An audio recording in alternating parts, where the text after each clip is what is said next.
Bueno, uno de nuestros primeros temas en esta unidad uno que nos habla de las bases del comportamiento humano, de todos los procesos que de alguna manera afectan la conducta, comenzamos con el primer tema, que son las generalidades de la psicología. Para lo cual tenemos que descubrir primero, antes que nada, qué es la psicología.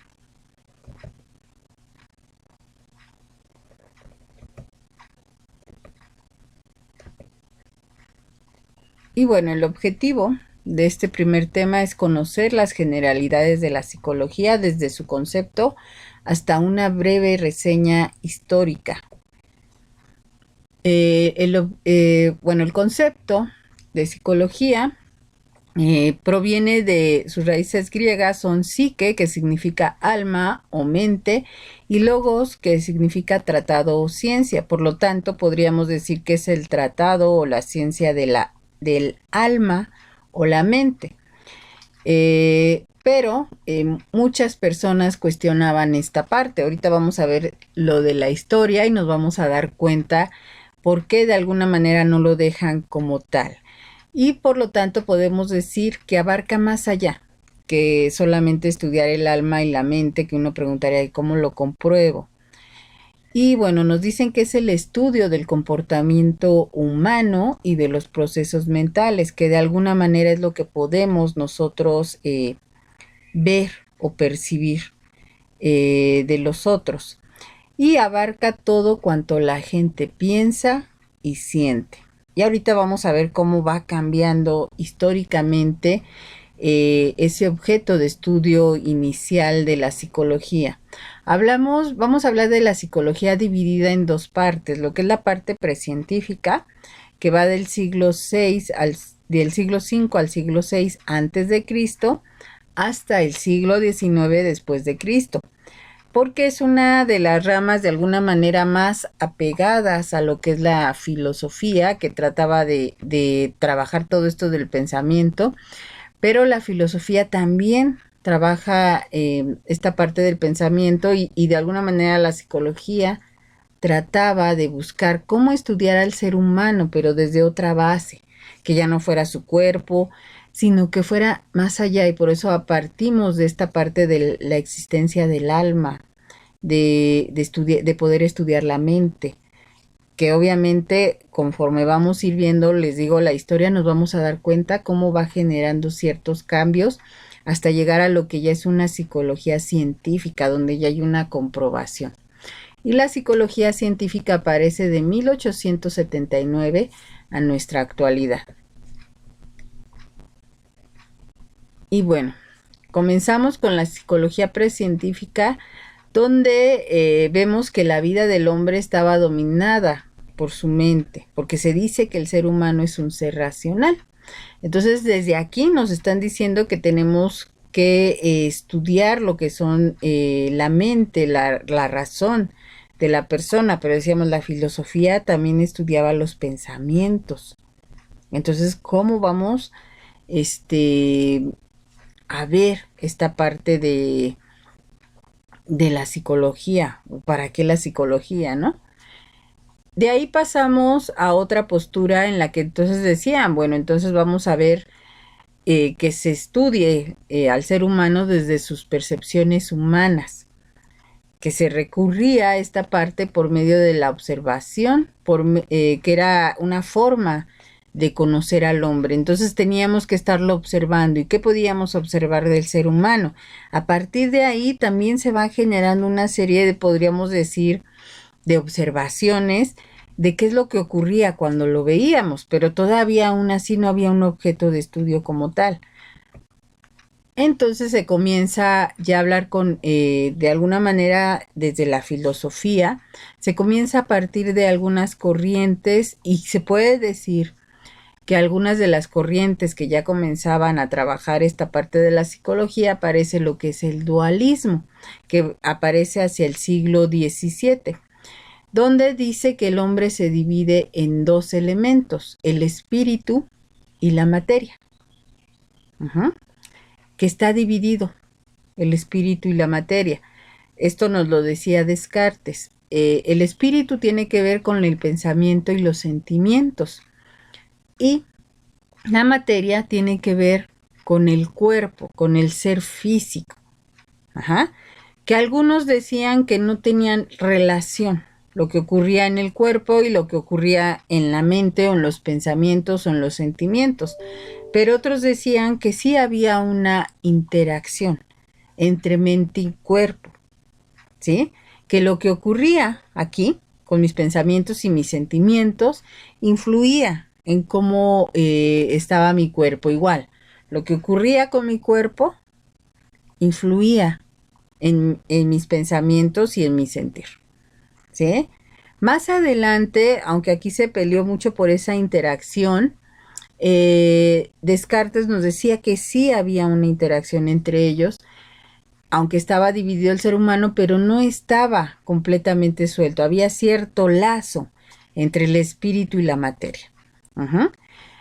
En nuestra actualidad hablamos de enfermedades psicosomáticas que están relacionadas con esta influencia de lo mental y lo físico. Cómo mis enfermedades físicas influyen en mi estado mental y emocional y cómo mi estado mental y emocional influye en mi salud física. Más adelante lo vamos a ver en el siguiente semestre cuando hablemos de salud mental, donde ustedes se van a dar cuenta cómo sí están ligadas estos dos aspectos. Luego aparece el empirismo hacia finales del siglo XVII con un filósofo inglés que se llama John Locke, el cual nos dice que todos llegamos a este mundo como una tabula rasa. Él decía que el aprendizaje se daba por observación y experiencia. Es decir, ¿sí saben lo que es una tabula rasa? Bueno, en caso de que no lo sepan, el pizarrón que ustedes tienen en el aula, esa sería una tabula rasa. Ese pizarrón blanco. Aquí yo les puse un pizarrón verde, ¿no? Pero en el salón tienen esa oportunidad de sí tener lo que es la tabula rasa, a lo que John Locke nos decía, que llegábamos completamente en blanco a este mundo. ¿Sí? Que llegábamos sin ninguna idea, sin ninguna noción de lo que teníamos que hacer. Uh-huh. Y por lo tanto decía que todo lo íbamos a ir adquiriendo conforme fuéramos observando y estuviéramos experimentando lo que ocurría en nuestro entorno. Entonces ahí podríamos hablar de que se daba el aprendizaje por esta observación y a través de la experiencia. Pero ustedes consideran que realmente llegamos completamente en blanco, sin ninguna noción, porque por ahí se cuestionó este objeto de estudio. O sea, el decir, sí, el ser humano, lo que tengo que observar es que el ser humano adquiere a través de la observación y a través de la experiencia el aprendizaje y todas las ideas que tiene. Se contradice en el momento en que vemos un recién nacido. ¿Qué es lo que cuando llega ese recién nacido, ya, el llanto y demás? Pero cuando lo acercamos al seno materno, ustedes se han dado cuenta, bueno, aquellos que han tenido la experiencia, la oportunidad de acercar a un recién nacido o ver a un recién nacido cerca del seno materno, el bebé voltea, gira su cabeza para succionar. Y uno preguntaría, ¿y quién le enseñó? ¿En qué momento aprendió? A eso se llaman instintos, ¿sí? Reflejos innatos. Uh-huh. Es decir, que sí llegamos con algo a este mundo, no completamente en blanco. Entonces, por lo tanto, dicen, ese no puede ser el objeto de estudio de la psicología. Tenemos que seguir buscando. Y ahí es cuando aparece la psicología científica, donde, de alguna manera, en el año de 1879, en Leipzig, Alemania, aparece al que conocemos, y aunque todos hemos mencionado a otros representantes de la psicología como padres de la psicología, el único padre de la psicología es alemán y se llama Wilhelm Wundt. que en el año de 1879, en un laboratorio alemán, como decíamos en Leipzig, Alemania, establece una corriente psicológica que se llama estructuralismo. En ese año, él quería reconocer y se aferra a esta idea de que lo que tenemos que estudiar es la mente. Pero, ¿qué era lo que íbamos a estudiar de la mente? El qué y el cómo sucede.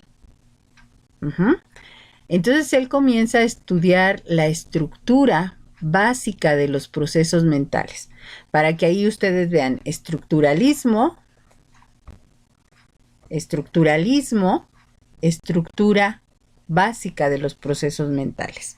¿Qué es lo que hacía él en su laboratorio en Alemania? Él, a través de un método, vean, aparece por fin un método de estudio que es el método de introspección, que ahorita lo vamos a comentar, y muchas de nuestras actividades y técnicas que vamos a realizar en esta asignatura y en otros semestres tienen que ver con esta parte de la introspección. El método de introspección que él utilizaba se llama introspección porque es mirar hacia adentro de uno mismo. Y ustedes dirán, ¿cómo? ¿Volteo mis ojos? ¿O qué es lo que hago? ¿O me quedo dormido, no? Ya estoy mirando hacia adentro. No, aquí lo que él nos decía sobre todo en esta parte es que teníamos que permitir que la persona describiera el que estaba sucediendo y cómo sucedía. Y él ponía un ejemplo tan sencillo como decirles una palabra a los sujetos, les decía rosa. Y el sujeto tenía que describir el cómo estaba sucediendo el que me dijera rosa. ¿Sí? Y ahorita ya se los mencioné 2 veces. Y a lo mejor ustedes pueden decir, me está diciendo rosa, me está hablando de un color, de un tono. O sea, viene la idea, viene la imagen. Y a partir de ahí yo genero un concepto. Pero igual algunos de ustedes podrán decir, no, yo me imaginé la flor. O sea, yo percibí la imagen de la flor, la rosa. De ahí decido el color. De ahí puedo hablar de que es una rosa, hacer el concepto. Eso es lo que querían que describieran. Yo te digo la palabra y tú dices una imagen. Posteriormente, el concepto. ¿Sí? Eso es lo que describían las personas en ese laboratorio. Las personas le iban diciendo qué es lo primero que venía a su mente cuando decía alguna palabra, cuando hacían alguna actividad. A veces les mostraba la imagen y ellos tenían que describir qué les provocaba. Eso era lo que se generaba en el método de introspección. El qué ocurría primero y cómo ocurría. Y ahí partimos de esa estructura básica de los procesos mentales. Ahí el objeto de estudio es ese. Siguiendo con esta corriente que se da en 1879 hacia el año de 1890, aparece un seguidor de la corriente de Wilhelm Wundt, pero ahora en Norteamérica. En Estados Unidos aparece William James, que dice, sí, es importante saber cómo sucede. Es importante reconocer la estructura. Pero, ¿para qué me sirve?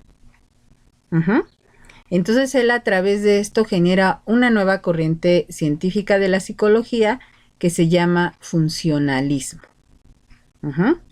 Porque lo que le interesaba estudiar es el por qué sucede o para qué sucede, para qué me sirve que ocurra esto del pensamiento, la imagen y demás.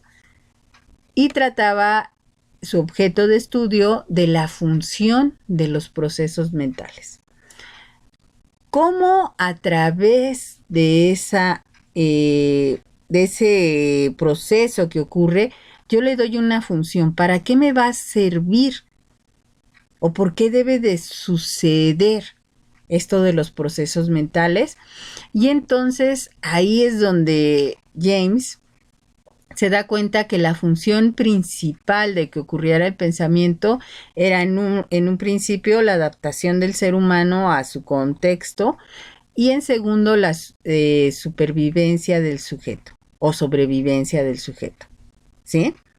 Porque a partir de que sé para qué son las cosas, para qué me sirven las cosas que están en el exterior o las ideas, yo puedo utilizarlas para adaptarme al contexto y poder sobrevivir en el mismo, ¿sí? Entonces aquí el objeto de estudio, vean, funcionalismo, la función de los procesos mentales, ¿sí?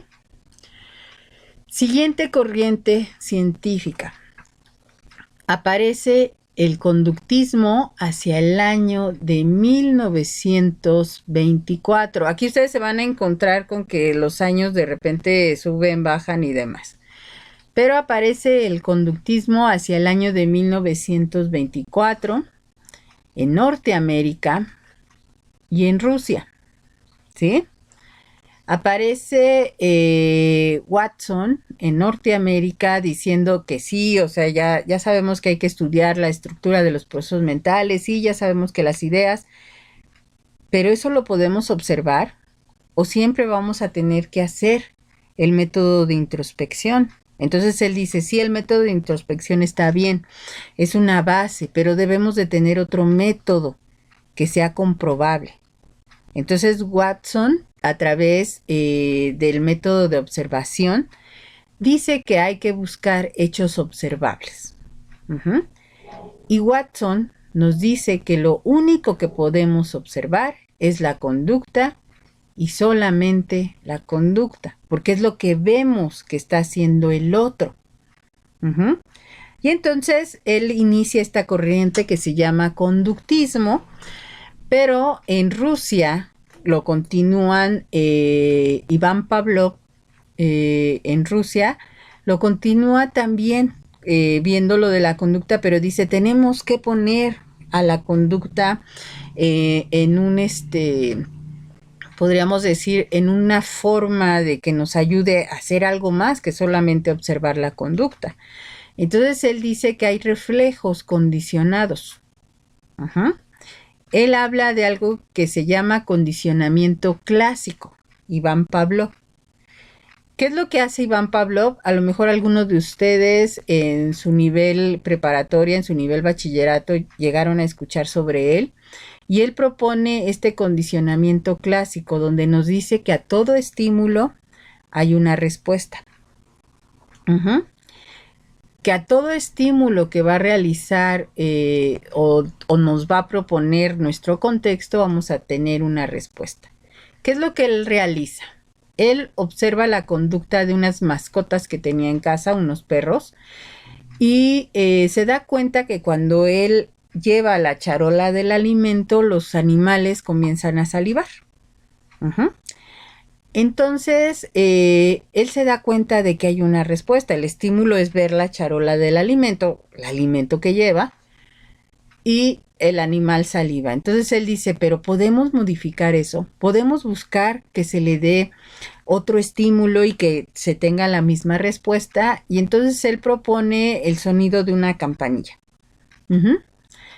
La primera vez que toca la campanilla, pues no hay respuesta, porque el animal no estaba acostumbrado a eso, sino hasta que ve en la charola.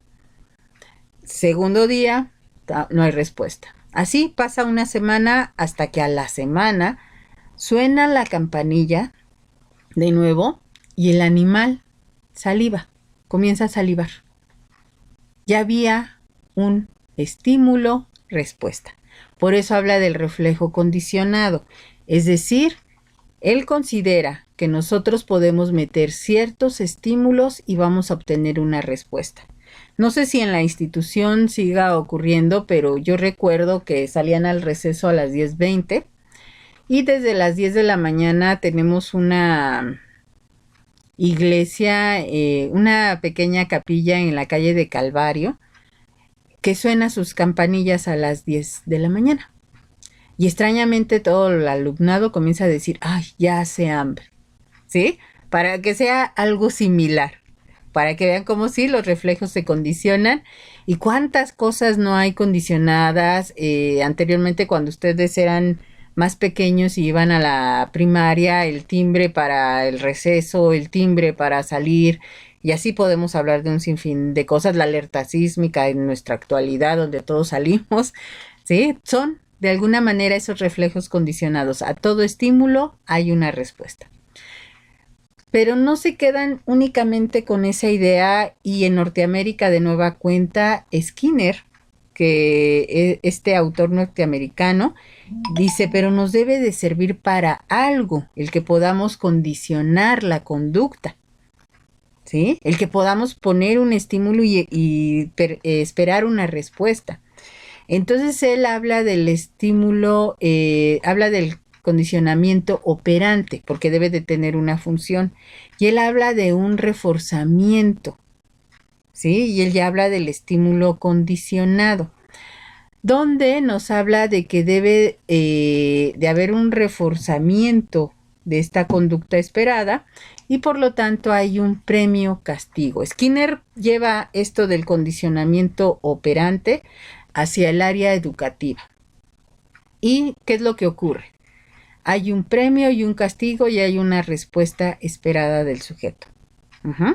Es decir, yo le pongo una carita feliz a un niño en su tarea y el niño aprende que si hace las cosas hay un premio.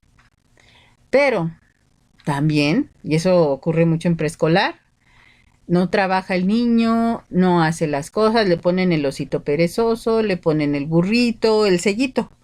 Eso es un castigo, ¿sí? Y eso es lo que se genera en este condicionamiento operante. Eso es lo que nos decían del conductismo, para que vean cómo esta corriente de alguna manera nos ha dado mucho para continuar trabajando y se continúa trabajando en nuestra actualidad. Pero bueno, ese es el objeto de estudio del conductismo, que es la conducta y solamente la conducta. Si ya se dieron cuenta, estas tres primeras corrientes tienen palabra clave en el objeto de estudio para que no lo pierdan de vista, ¿sí? Y digan, ay, sí, por eso se llaman así. Ajá. Ya las siguientes corrientes no tienen la palabra clave tan notoria. Pero bueno, hacia 1940, en Viena, Austria, aparece otro personaje que funda lo que es el psicoanálisis. A este personaje lo han escuchado mucho y muchos dicen que es el padre de la psicología, pero no, él es el padre del psicoanálisis y se llama Sigmund Freud. Se escribe Freud, pero se pronuncia Freud, ¿sí? Él es un médico vienés y él comienza a través de la atención a sus pacientes a buscar qué es lo que les genera el no poder realizar algunas actividades o no recuperar su salud completamente. Él estaba atendiendo una área médica de mujeres que padecían algo que se llama histeria, por lo cual su salud física se veía mermada, pero se hacían estudios y demás y no había algún aspecto físico que estuviera realmente manifestado en su organismo y que produjera ese padecimiento. Más bien había un reflejo en la conducta del paciente que le impedía realizar algunas actividades o estar postrada, porque en su mayoría son mujeres. Y entonces comienza a darse cuenta que hay otro factor, hay algo que no logra él percibir de entrada, o sea, no hay algo en la conducta completamente que se vea a simple vista, sino que hay algo más allá. Y entonces comienza a hacer una serie de análisis, una serie de, podríamos decir, de experimentos, de observaciones. Y se da cuenta que el inconsciente, que ya posteriormente cuando hablemos de personalidad les voy a hablar de toda esta parte del psicoanálisis y el inconsciente y demás, se da cuenta que el inconsciente, que no lo podemos ver, pero sabemos que ahí está, es el origen del comportamiento. Es decir, hay algo interno muy profundo que no le permite a la persona sacar o permitirse realizar y afecta su comportamiento. Les voy a poner un ejemplo de lo que él llegó a observar. Él llegó a observar ejemplos de pacientes que estaban postradas en cama y que médicamente podían moverse. O sea, el estudio que se les hacía, veían que su cuerpo no tenía ninguna afección como tal, pero había algo interno, había algún trauma, había un vacío que no les permitía de alguna manera moverse, ¿sí? O sea, no era una causa física. Un ejemplo, el caso de una paciente que viaja en un tren, porque en el tiempo de Sigmund Freud era los trenes y demás, la forma de transporte. Bueno, entonces viaja en un tren con su hijo, un pequeño de 8 o 10 años, sufren un accidente, el tren cae al vacío, ella sobrevive, su hijo muere. Uh-huh. A partir del incidente ella queda postrada en cama, posiblemente había raspones en su cuerpo, sí había ciertos daños, ciertas heridas, pero no era nada que le impidiera no moverse. Ella queda postrada en cama. Entonces ahí se relacionaba que tenía que ver con un proceso histérico que no le permitía a la paciente moverse. Él comienza a hacer una serie de revisiones y sigue a otros personajes, entre ellos Charcot, que en Francia va y lo observa y está haciendo un proceso de hipnosis, y a través de la hipnosis, que es uno de los métodos que él establece en el psicoanálisis, para tratar a los pacientes y descubrir cuál es el origen del problema, descubre que lo que la mujer que estaba postrada en cama no se perdonaba era la muerte de su hijo. Uh-huh. Pero ella no lo externaba, ella no hablaba ni siquiera. Cuando le generan este proceso de hipnosis, la hipnotiza, ella habla de lo que está ocurriendo, se pone de pie, camina, habla y dice que está sufriendo por su hijo. ¿Sí? En ese proceso de hipnosis obviamente hay una guía y demás para realizarlo, pero cuando realiza esa hipnosis descubre que está guardado ahí, en una culpa que la mujer tenía, ¿sí? Obviamente para lograr la cura, pues uno se pregunta, ¿y la hipnosis cura? La hipnosis logra sacar y establecer qué es lo que queda ahí guardado, y la persona lo tiene que ver como algo consciente, llevarlo al estado de conciencia y decir, sí, esto es lo que me está ocurriendo, y cuando la persona logra llevarlo a ese estado de conciencia puede solucionar su trauma, podríamos decir, su vacío. Entonces él descubre a través del método de la hipnosis, y hay otro método que se llama la asociación libre de palabras. Él descubre a través de estos dos métodos que la persona puede sacar aquello que tiene en su inconsciente, que es algo que no vemos, pero que sabemos que está ahí y que a veces no nos deja avanzar. Lo puede llevar a su conciencia cuando ya lo conoce, cuando ya lo puede hablar, ¿sí? Porque el psicoanálisis habla mucho del diálogo. Y entonces nos dice que lo que hay que estudiar en psicología a través del psicoanálisis es el estudio de los procesos inconscientes, que es toda una cuestión compleja, pero nos vamos a encontrar que el psicoanálisis no se queda únicamente en la psicología. El psicoanálisis posteriormente se utiliza en psiquiatría y en otras áreas. Entonces ahí vamos a verlo como una corriente que vino a modificar, sí, la ciencia de la psicología, porque nos hizo ver que no es solamente lo que podemos ver y palpar lo que tenemos que estudiar en psicología. Luego hacia 1890, que aquí ya nos recorrimos otra vez, pero en 1890 es el año en que aparece y es el año en que inicia todo esto de la Gestalt, pero no es hasta los años 50 que se comienza a aceptar, por eso la pusimos por este lado. La Gestalt es una corriente psicológica alemana de nueva cuenta. Hay varios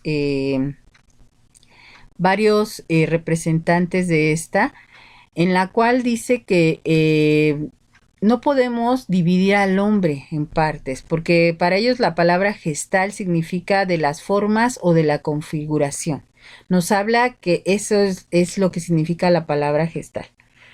Y nos dice que no podemos dividir al hombre en sus procesos mentales, en la estructura nada más, o en su función, o en la conducta que vemos o en esos procesos inconscientes, sino que lo que debemos de estudiar es al hombre como un todo, no en partes, porque es mejor estudiar la suma de esas partes que el dividirlo. Entonces, por eso, a partir de la Gestalt, la psicología modifica su objeto de estudio y nos dice que hay varias áreas que tenemos que estudiar del ser humano para lograr tener una idea inicial del porqué de su comportamiento. Y ustedes se van a encontrar que algunos psicólogos aplicamos varias pruebas, una batería de pruebas, podríamos decir, para diagnosticar alguna situación con el paciente. Casi siempre las baterías son de 5 tipos de tests o pruebas en las cuales analizamos su nivel intelectual, analizamos su socialización, su proyección, o sea, cómo se considera, tiene que ver con determinación de personalidad, entre otras que pueden ser el área vocacional, puede también hablarnos de la percepción del exterior, de su familia y demás, o sea, un sinfín de cosas que tenemos que, o aspectos que tenemos que relacionar. Y es lo que nos deja la Gestalt, y todavía hasta en nuestra actualidad trata de darle una atención holística al ser humano, no solamente atendiendo una parte, sino atendiendo un todo, ¿sí? De ahí aparece la corriente existencialista desde el año de 1927, pero igual no es hasta los años 50 cuando se le toma en cuenta para entender que hay algo también que tenemos que tomar en cuenta, y esto inicia desde Francia con Sartre y Heidegger, que es alemán, perdón, el último, pero desde Francia y Alemania comienzan con esta corriente existencialista y nos dice que debemos de tomar en cuenta que el hombre llega a este mundo por algo y que el hombre durante todo ese proceso que está en este mundo manifiesta un estado de angustia por la muerte, porque sabemos todos que lo único realmente seguro que tenemos todos es la muerte, ¿sí? Un día llegamos a este mundo y un día nos vamos a ir. Todos tenemos un ciclo de existencia. Pero estos autores nos decían, pero en ese transcurso de esa angustia que vivimos por llegar algún día a la muerte, debemos de saber qué es la existencia. Y es un modo de ser prácticamente humano. Y aquí sobre todo nos decía que lo que la psicología debería de estudiar en este caso es el análisis de la existencia humana. Y aquí viene desde lo que el ser humano ve como misión de vida, como proyecto de vida. Desde ahí aparece esta corriente existencialista. Luego en el año de 1950 también inicia la psicología humanista. ¿Qué es esta psicología humanista? Ustedes, algunos autores de los que van a ver en esta corriente, los van a ver también dentro de la carrera de enfermería.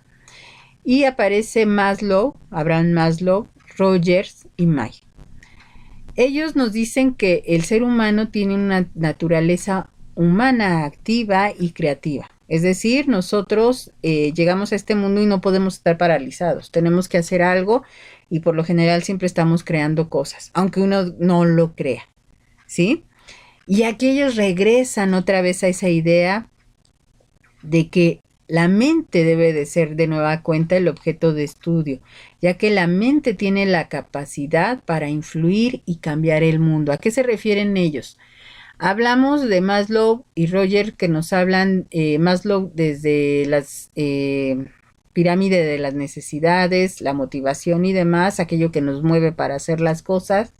Rogers, que nos va a hablar de alguna manera de un proyecto genético que tenemos en la vida, que todos llegamos para realizar algo en este mundo. Igual May también nos habla de esa creatividad que vamos a aplicar de alguna manera al poder cambiar. Pero ¿a qué se refieren con esto? Nosotros tenemos una programación de nuestra mente para realizar ciertas cosas, y a veces como yo me siento o como yo pienso que me encuentro es lo que de alguna manera proyecto hacia el exterior. Entonces a eso es a lo que se refiere con esa capacidad. Nuestra mente nos hace que nos programemos para realizar algunas actividades. Si yo digo el día de hoy no entiendo nada y no voy a entender nada, me cierro y no entiendo nada, ¿sí? Entonces siempre por eso cuando ustedes ven alguna materia, alguna asignatura, digan, a ver, estoy tranquilo, hoy voy a, a traer a mí todos los conocimientos y demás. Entonces ahí regresa de nueva cuenta a que el objeto de estudio de la psicología debe de ser la mente. Y la última corriente que aparece es el cognitivismo, que este también lo vamos a poder ver durante esta unidad. Y aparece desde 1950 con Piaget y Brunner. Es una corriente más de lo que es la psicología educativa, porque tiene que ver con, sí, con la mente, con los procesos mentales de nueva cuenta, las estructuras y procesos mentales, y ver cómo se desarrolla ese pensamiento, cómo la mente puede ser como un tipo de ordenador, un tipo de computadora donde vamos asimilando cosas del exterior, las vamos guardando y las vamos de alguna manera dividiendo para dejarlas en ciertos espacios y utilizarlas en el momento que sea necesario. Estudia los procesos internos del pensamiento y que se van a producir entre el estímulo inicial y la respuesta. Vean, otra vez estímulo-respuesta, para poder tomar decisiones. Porque aquí dicen, no nada más actuamos por estímulo, por condicionamiento, sino que también podemos decidir en ese momento. Por ejemplo, suena la campana que yo les mencionaba en la escuela, de las campanas del hambre que le dicen a algunos grupos, y yo decido si me espero un poco más para mis alimentos o si ya puedo ir y comer mis alimentos. No soy únicamente estímulo, sino que mi respuesta yo la puedo ir atrasando un poquito, ¿sí? Eso es a lo que se refieren con esto del cognitivismo. Nos va a servir todas esas ideas, toda esa información que tenemos para podernos adaptar y ser flexibles en nuestro medio. Bueno, esto es lo que es la psicología científica. De todo esto que vieron el día de hoy, pueden ampliar la información en algunos libros que se encuentran dentro de nuestra biblioteca, que son estos que están aquí. Y también les pido que la actividad que van a realizar, que va a ser el collage de lo que es la psicología, hasta todo lo que maneja como historia, ese collage lo van a hacer de forma individual. Recuerden, son imágenes que pueden pegar y como ya les había dicho, las van a poner en un documento Word o pueden fotografiar la hoja si es que ustedes lo hacen en una hoja en blanco y posteriormente enviarla en documento Word, ¿sí? Entonces, chicos, este sería nuestro tema del día de hoy. Que tengan un buen día.